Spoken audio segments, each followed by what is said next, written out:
The fate of Taylor Sheridan's Sons of Anarchy character launched his Yellowstone empire. Taylor Sheridan was part of Sons of Anarchy for 2 full seasons, and his experience in this show was key to launching his Yellowstone franchise. Taylor Sheridan is now best known for his work as a writer and producer, having created some of the most popular and successful TV shows in recent years. But his career began as an actor. Sheridan's acting career began in the 1990s, but he became widely known when he was cast as David Hale in Kurt Sutter's action drama TV series, Sons of Anarchy. Set in the fictional town of Charming, California, Sons of Anarchy followed the ups and downs of the Title Motorcycle Club, with special focus on the show's BP and later president, Jackson "Jax" Teller, Charlie Hunnam. Throughout 7 seasons, SAMCRO faced different antagonists and enemies, among them David Hale. While never a villain, Hale was a key antagonist in Sons of Anarchy's first 2 seasons, meeting his end in a surprising move in Season 3's premiere. However, leaving Sons of Anarchy was a key moment in Sheridan's career. SAMCRO was highly influential in Charming. Some rock with the club as they provided safety to those who needed it, but others saw it as a menace and a trigger of crime. Falling into the latter category is David Hale, the deputy chief of the Charming Police Department. Hale took his job very seriously, and his goal was to get rid of SAMCRO out of genuine moral concern. Hale was all about adhering to the law and had a strong moral compass. And though he was firmly against SAMCRO, he briefly sided with them when he believed it was the right thing to do. Hale was an antagonist through the first 2 seasons of Sons of Anarchy, and Sheridan only returned for 1 episode of Season 3. Sheridan told Deadline in 2021 that he left Sons of Anarchy due to salary disputes that, in turn, showed him a bigger problem. Sheridan revealed that he was paid an unfair wage, so much so that he would have been paid less than virtually every other person on the show, and couldn't leave his second job. When Sheridan's attorney was told he wouldn't get paid more because he wasn't worth more, Sheridan understandably felt disrespected. Sheridan shared that the main problem was how the business saw him back then, and he understood that his calling was telling stories behind the scenes. Sheridan quit Sons of Anarchy and made a career change, leaving acting aside for a while and focusing on screenwriting.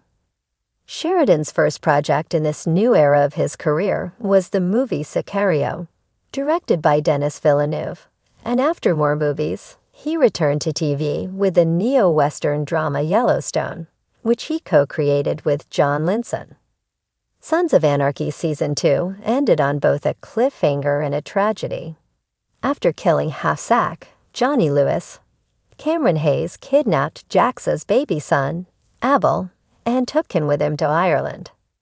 The first episode of Season 3 featured half-sack's funeral, after which a van pulled up and fired at the crowd, with Jax and the SAMCRO crew pulling out their guns to defend themselves, their families, and friends. Also in attendance were Hale, Unser, and Hale's brother, Jacob, with Hale being run over by the van and dragged along the street. Hale died on the spot, much to the horror of Jacob and Unser. Hale's death was unexpected, and despite his antagonistic role, it was a tragic moment. Hale's death made way for his brother to take over as antagonist and villain, who carried on with the plan of taking SAMCRO down. But his decision also led to the arrival of a group of white supremacists. Hale's death was tragic, but it ended up pushing Sons of Anarchy forward. After 4 movies, Sheridan returned to TV with Yellowstone. The show focuses on the Dutton family, led by John Dutton Ivey, Kevin Costner, the owners of the largest cattle ranch in Montana, the Yellowstone Dutton Ranch, simply called the Yellowstone. Yellowstone follows the conflicts of the Dutton family with the bordering land developers, a Native American reservation, and Yellowstone National Park. Yellowstone premiered in 2018, and though it had a rough start, its critical reception greatly improved with its second season. Yellowstone has been praised for its performances, particularly Costner's, its tone, story, settings, and modern perspective on classic cowboy tropes. Yellowstone's success allowed it to continue for a total of 5 seasons, ending in December 2024, but it also launched a TV franchise. First came the prequel miniseries 1883, following the Dutton family back then, followed by another prequel series, 1923, focused on another generation of the Dutton family. At the time of writing, the sequel series The Madison is awaiting a release date, with the spin-off series 6666 and the prequel series 1944 currently in development. In that same interview with Deadline mentioned above, Sheridan shared part of his frustration with the industry and how he had been treated while being part of Sons of Anarchy. On the topic of not being considered as an actor who was worth more money than what he was unfairly offered, Sheridan decided he didn't want to be 11 on the call sheet for the rest of his career, and that the business told him that he was supposed to tell the stories behind the camera rather than in front of it. In addition to changing to screenwriting, Sheridan also left acting aside for a while. After Sons of Anarchy, Sheridan had a one-episode appearance in NCIS Los Angeles, a cameo appearance in Hell or High Water, and a minor role in the action war movie 12 Strong. But Yellowstone properly brought him back to acting. Sheridan played Travis Wheatley, and he later played Charles Goodnight in 1883 and Cody Spears in Lioness. Taylor Sheridan was treated unfairly during his time in Sons of Anarchy, and it's sad that we didn't get to see more of David Hale in Charming, but this became a turning point in his career that led him to great success. Before there was Yellowstone, before the sweeping vistas and patriarchal turmoil of the Dutton Ranch, Taylor Sheridan was just another working actor in Hollywood, hustling for a place in the script rather than behind it. He was lean, sharp-eyed, and earnest, a man who looked like he belonged on a horse more than he belonged on a soundstage. And for a while, he found modest recognition in gritty TV dramas like Sons of Anarchy, where he played Deputy Chief David Hale, a clean-cut cop trying to hold a criminal empire at bay with nothing but a badge and a battered sense of morality. Hale was the conscience of Charming, California, a town rotting from the inside, held hostage by SAMCRO's brand of brotherhood and bloodshed. He wasn't flashy like Jax Teller or menacing like Clay Morrow. He wasn't even particularly popular with fans. But Hale was necessary. He was the uneasy mirror held up to a club that romanticized violence and outlaw culture.